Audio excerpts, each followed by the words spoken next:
On the western Big Island lies Palau's largest state by land area, a place of ancient villages, sacred landscapes, rivers, and stories reaching back to Palau's beginning. Its older name remembers the eldest and unwearied son. In Palauan oral tradition, his mother entrusted him with caring for his younger siblings, giving this land a lasting place of seniority and responsibility. The tradition tells of a mother renewed after the Great Flood. In a sacred cave, she gave birth to children who became the symbolic cornerposts of Palauan society. Her eldest child became connected with this state. 4 hamlets carry the community today. Around them, older settlements preserve paths, meeting places, gardens, landing areas, and ancestral memories. Here, a village was more than a collection of homes. Stone paths linked the hills to streams, mangroves, canoe routes, reefs, gardens, and neighboring communities, uniting daily life with the entire landscape. One sacred village still holds a stone-lined bathing pool, canoe landings, platforms, terraces, and an old bridge. A carved owl-shaped guardian faces the water, watching over the entrance from the channel. Elsewhere, 2 more owl monoliths stand among terraces and stone platforms. These silent figures remain part of a cultural landscape where stones could preserve identity, boundaries, authority, and belief.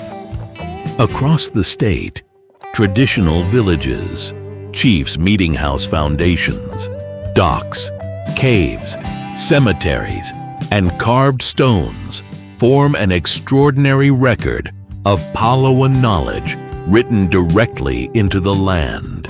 From the upland forest, Palau's longest river travels through swamp forest and mangroves toward the Great Bay.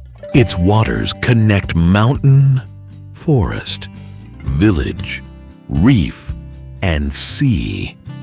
The forest surrounding the river shelters important native bird habitat. Today, protected areas help care for its headwaters, wetlands, wildlife, and the cultural sites held within the same living landscape. This land also carries a difficult colonial chapter. During the Japanese administration, settlers developed an agricultural plantation along the river, growing crops and building roads and facilities. Palauan workers helped make that settlement possible. Yet colonial accounts often minimized their labor and the displacement behind the project. Remains of the plantation now stand as evidence of a complicated past. The state also preserves registered wartime remains. Together with the plantation site, they remind us that history includes not only legends and achievements, but also disruption, hardship, and changes imposed upon the land. Today, restoration of gardens, protection of forests, and renewed care for old villages continue the work of cultural survival. Conservation here protects both nature and the knowledge carried by the community.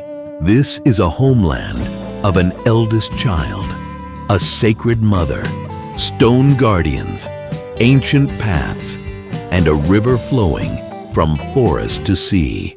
This is the enduring story of Palau's largest state.